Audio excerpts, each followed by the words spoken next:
O primeiro dia de provas do Enem 2024 foi realizado neste domingo e nesse vídeo eu vou mostrar para você 10 questões dele que provam que essa foi a edição com maior militância política de esquerda da história desse exame.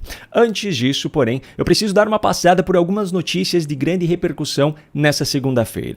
Logo no início da manhã de hoje saiu a notícia de que a Telebrás, a empresa estatal vinculada ao Ministério das Comunicações e responsável pela implementação das políticas públicas de telecomunicações do Brasil, admitiu ao Tribunal de Contas da União que realizou uma pedalada fiscal milionária, confirmando assim a denúncia apresentada em uma matéria do UOL. O portal publicou inicialmente uma reportagem mostrando um documento em que a empresa afirmava que o rombo em 2025, estimado em 184 milhões de reais, pode superar o dobro do valor em relação a esse ano. Depois da publicação dessa reportagem, parlamentares do Partido Novo pediram a apuração do TCU. Em sua resposta ao tribunal, a Telebrás confirmou que fez uso da ferramenta orçamentária chamada de Despesas de Exercícios Anteriores, o DEA, para rolar compromissos de 2023 para o orçamento desse ano.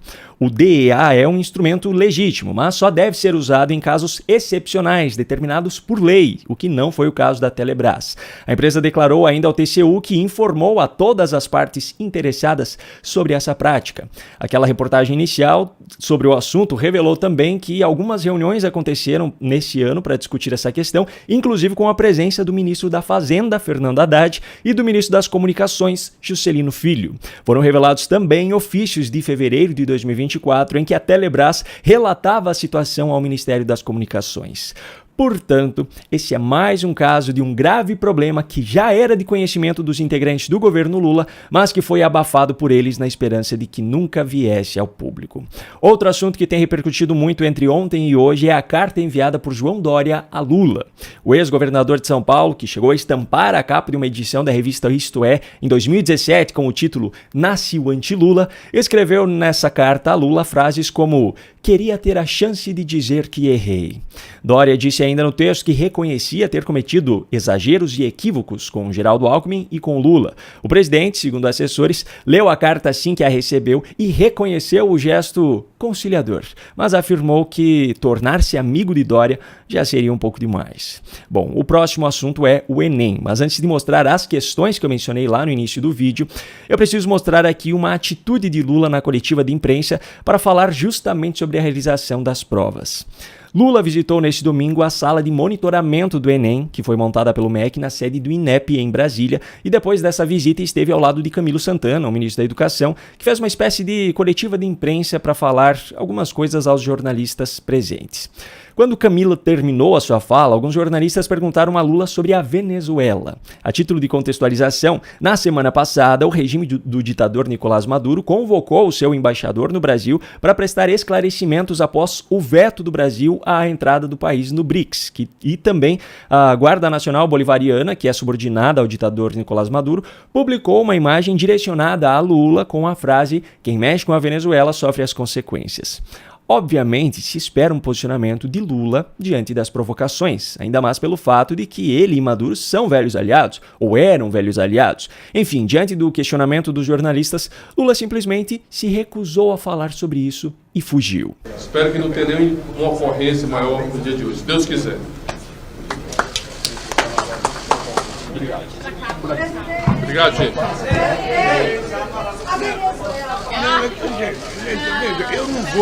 Eu não vou discutir nenhum assunto que não seja educação. Nem mais nada. Mas nem Estados Unidos, nem Venezuela, nem Nicarágua, nem a Rússia, nem a China. Ou seja, hoje é Enem.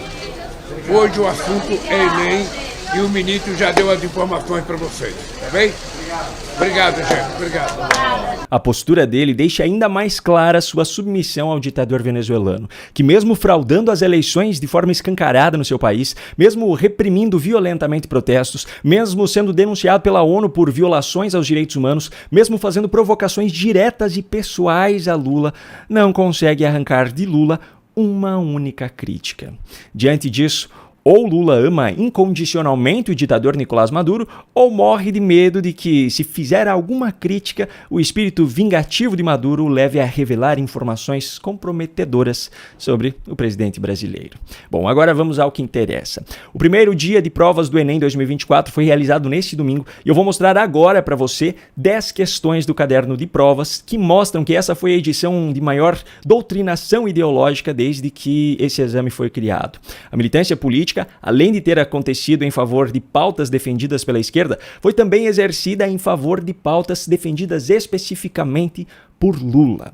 Acompanhe aqui comigo. As questões foram extraídas do caderno verde, mas são todas iguais aos demais, que só trazem as mesmas questões em ordem diferente. Na primeira metade da prova, que era a parte de linguagens, códigos e suas tecnologias, já encontramos uma velha narrativa da esquerda na questão de número 14, as fake news na internet. Nesse caso aqui, a narrativa foi contextualizada junto à popularidade dos memes para criticar, de acordo com o gabarito extraoficial, a divulgação de informação manipulada em postagens virtuais. Um pouco mais adiante, na questão de número 20, a crítica é direcionada àquilo que a prova chama de masculinização das modalidades de luta, dizendo ainda que, por conta disso, o ensino de lutas nas aulas de educação física nas escolas é atravessado por tensões relacionadas às questões de gênero e sexualidade. Na questão 36 é apresentado um texto que se baseia em um teste feito por uma pessoa para afirmar que há comprovação de que nas redes sociais há um viés racial por trás do alcance dos conteúdos. Só que é na parte 2 da prova em que a militância política e a doutrinação ideológica ficam mais escancaradas, pois as questões são de ciências humanas e suas tecnologias. Logo na primeira questão, a de número 46, a prova apresenta um texto escrito há cerca de 100 anos para falar sobre democracia, afirmando que a soberania popular é o que sustenta o exercício do poder. Ok, na teoria, muito bonito. Agora, na prática, os auto-intitulados defensores da democracia estão respeitando a soberania popular? Ainda nessa página, a questão 48 trata de uma pauta que vem sendo constantemente defendida por Lula especificamente, ao criticar em seus discursos o poder de veto que alguns países têm dentro do Conselho de Segurança da ONU. Na prova do Enem, ou o aluno concordava com Lula, ou errava a questão, pois a resposta certa, segundo o gabarito extraoficial, afirmava que esse poder de veto representa uma assimetria política. E ainda na mesma página, a questão 49 pede ao aluno qual é a contradição interna do capitalismo apresentada no texto, que, de acordo com o gabarito, é a alienação decorrente da organização do trabalho. Pois é, a prova critica o capitalismo, mas entre as 90 questões não há nenhuma sobre as contradições do socialismo ou do comunismo. Na página seguinte, a questão 53, segundo o gabarito extraoficial, apresenta um texto que leva à conclusão de que a cartografia é um instrumento usado essencialmente para a sustentação de hegemonias territoriais. Isso pode ser tanto uma crítica à hegemonia de determinados países sobre os outros, quanto uma crítica à propriedade privada, que é uma pauta comunista. Um pouco adiante, na questão 65, a democracia é mais uma vez o assunto principal, só que agora voltada à discussão sobre a importância dos espaços públicos para a construção dela. Na página seguinte, na questão 68, o movimento norte-americano Black Lives Matter é exaltado, dando ao aluno como única opção de resposta correta o reconhecimento de que é reivindicação do movimento integrar a diversidade do grupo identitário. Só que a prova não menciona que lideranças do movimento incentivaram a prática de invasões e saques em massa, como fez Ariel Matkins. A prova não menciona que lideranças do movimento incitaram o uso da violência, como fez Hawk Newsom em uma entrevista à Fox Nation, resultando em uma enorme quantidade de protestos que terminaram em vandalismo, incêndios e mortes. A prova também não menciona que a Black Lives Matter Global Network Foundation, uma organização sem fins lucrativos, fundada por marxistas apoiadoras de ditaduras como a de Cuba e Venezuela, se aproveitou da repercussão do caso de George Floyd para doutrinar grandes massas com suas pautas controversas. A prova não menciona que essa organização, sem fins lucrativos, recebeu em 7 meses cerca de 90 milhões de dólares e que usou esse dinheiro para comprar mansões nos Estados Unidos, Canadá e nas Bahamas, e ainda para fechar contratos milionários de prestação de serviços como consultoria com empresas de dirigentes da instituição ou de seus parentes.